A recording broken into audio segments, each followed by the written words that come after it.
ഒരാഴ്ച 2 ആഴ്ച ഒന്ന് വെച്ചാൽ ഇത് കേടാവില്ല കേട്ടോ. അങ്ങനത്തെ ഒരു പലഹാരമാണ് ഇന്ന് ഞാൻ കാണിക്കുന്നത്. പഴുത്ത ചക്ക വെച്ച് തന്നിട്ട് നമ്മളിത് ചെയ്തെടുക്കുന്നത്. ഇതുപോലെ നിങ്ങൾ തയ്യാറാക്കി വെക്കുകയെന്ന് വെച്ചാൽ കുട്ടികളൊക്കെ വൈകുന്നേരം സ്കൂൾ വിട്ട് വരുന്ന സമയത്തൊക്കെ പെട്ടെന്ന് എടുത്ത് കൊടുക്കാൻ പറ്റിയൊരു നല്ലൊരു സ്നാക്സിൻ്റെ റെസിപ്പിയാണ്. അപ്പോൾ ഇത് ഞാനിവിടെ ഒരു 5-8 ചക്കച്ചോളം എടുത്തിട്ടുണ്ട്. ഇത് മുഴുവനായിട്ട് നമുക്ക് വേണ്ട.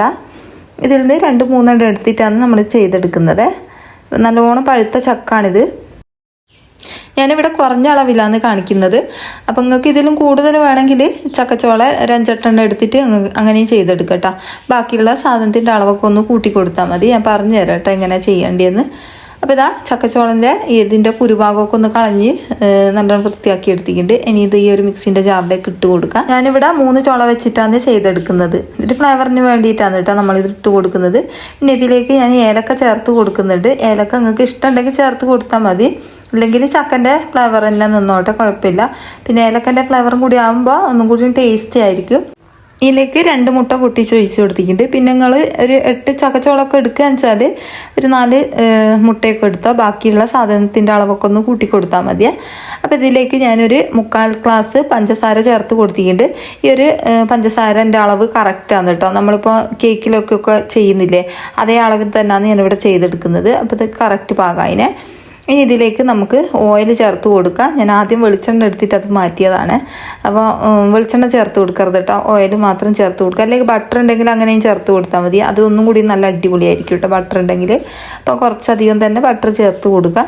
ഇതിലേക്ക് ഞാനൊരു 1.5 ടീസ്പൂണ് അളവിൽ ഓയിൽ ചേർത്ത് കൊടുത്തിട്ടുണ്ട്. ഇനി ഇതിലേക്ക് നമ്മൾ പഞ്ചസാര ചേർത്ത് കൊടുത്തിട്ടുണ്ട്. ഇനിയില്ലേ ഒരു പിഞ്ച് ബേക്കിംഗ് സോഡ ചേർത്ത് കൊടുത്തിട്ടുണ്ട്. അപ്പക്കാരില്ല, അത് ചേർത്ത് കൊടുക്കുക. ഒരു 1/4 ടീസ്പൂൺ മാത്രം മതിയാവേ. ഇത്രയും കൂടി ചേർത്ത് കൊടുത്തതിന് ശേഷം ഇത് നല്ല പേസ്റ്റ് പോലെ അരച്ചെടുക്കുക. ചക്കച്ചോളയില്ലേ നല്ലോണം അരഞ്ഞിട്ട് നല്ല പേസ്റ്റ് പോലെ വരണം കേട്ടോ. അതുവരെ ഒന്ന് അടിച്ചെടുക്കുക.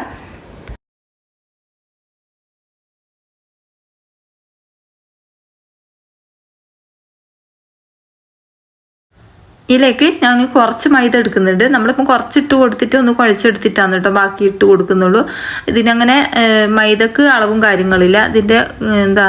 ഇതിൻ്റെ പാകം ഞാൻ കാണിച്ചു തരാം എങ്ങനെയാണെന്ന്. അപ്പോൾ ഇത് അതിലേക്ക് തന്നെ നമ്മൾ ഈ ഒരു അടിച്ചു വെച്ച ഒരു കൂട്ട് ഈ ഒരു മൈദൻ്റെ അകത്തേക്ക് ചേർത്ത് കൊടുക്കുക. എന്നിട്ട് കൈവച്ചിട്ട് നല്ലോണം തന്നെ കുഴച്ചെടുക്കുക.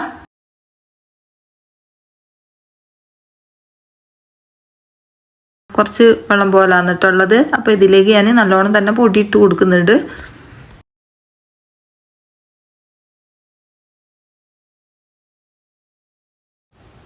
ഇതിപ്പോൾ അധികം ടൈറ്റ് ആയിട്ടൊന്നും കുഴച്ചെടുക്കണ്ട കേട്ടോ. ഒരു ലൂസിലാണ് നമുക്ക് വേണ്ടത്.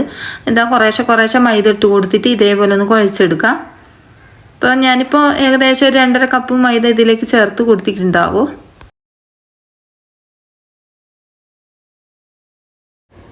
കയ്യിൽ നല്ലോണം തന്നെ ഒട്ടിപ്പിടിക്കുന്നുണ്ടെങ്കിൽ കുറച്ചും കൂടി ഓയിലാക്കി കൊടുത്തിട്ട് ഒന്നും കൂടി കുഴച്ചെടുത്താൽ മതി. കയ്യിൽ അങ്ങനെ ഒട്ടിപ്പിടിക്കില്ല. ഇത് നല്ലോണം തന്നെ അടിഭാഗത്തു നിന്നൊക്കെ എടുത്തിട്ട് കുഴച്ചെടുക്കുക. ഇനി ഇതിലേക്ക് ഞാൻ കുറച്ച് കരിജീരകം അതും കൂടി ചേർത്ത് കൊടുക്കുന്നുണ്ട്. എന്നിട്ട് ഒന്നും കൂടി മിക്സാക്കി കുഴച്ചെടുക്കുന്നുണ്ട്.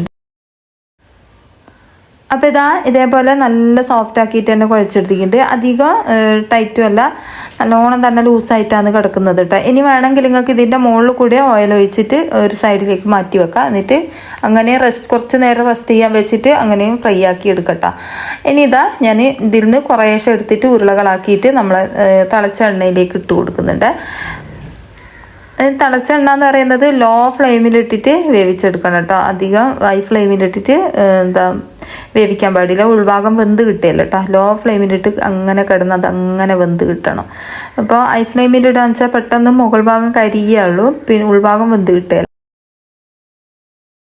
ഞാൻ ഇതുപോലെ ഉരുളകളാക്കിയിട്ടാണ് ഇട്ട് കൊടുത്തത്. നിങ്ങൾക്ക് ഏത് ഷേപ്പിൽ വേണമെങ്കിലും ഇട്ട് കൊടുക്കാം. എന്നിട്ട് അടിഭാഗം ഒന്ന് ലേശം ഒരു കളർ മാറി എന്ന് തോന്നിയാൽ ഇതേപോലെ നമുക്കൊന്ന് തിരിച്ച് മറിച്ച് ഇട്ട് കൊടുക്കണം. ഇതൊന്ന് നല്ലോണം പൊങ്ങി വന്നിട്ടുണ്ട് കേട്ടോ. ഞാൻ അതിനനുസരിച്ച് ഓയിൽ ഒഴിച്ചിട്ടില്ല, പെട്ടെന്ന് ഇത് പൊങ്ങി വന്നിട്ടോ. അപ്പോൾ ഇതേപോലെ പൊങ്ങി വരും. അപ്പോൾ ഇത് ഓരോ ഭാഗത്തും ഓയിലും വെളിച്ചെണ്ണയാകുന്നത് വിധത്തിൽ നമുക്ക് ഒന്ന് മൊരിച്ചെടുക്കണം. ലോ ഫ്ലെയിമിൽ അവിടെ ഇട്ട് വെച്ചാൽ മതി കേട്ടോ. അപ്പോൾ ചക്ക ബിസ്ക്കറ്റ് ഏകദേശം ഇവിടെ ആയിട്ടുണ്ട്. ഇനി ഇത് നമുക്ക് കോരി മാറ്റട്ടോ. നിങ്ങൾക്ക് വേണമെങ്കിൽ ശർക്കര ഒന്ന് ഉരുക്കിയിട്ട് ഒന്നൊറ്റ നൂൽ പരുവത്തിലാകുന്ന സമയത്ത് ഇതും അതിലേക്ക് ഇട്ട് കൊടുക്കട്ടെ. ഞാനിപ്പോൾ അതങ്ങനെ ഒന്നും ചെയ്യുന്നില്ല. അപ്പം നല്ല ടേസ്റ്റ് കൊടുക്കും കേട്ടോ.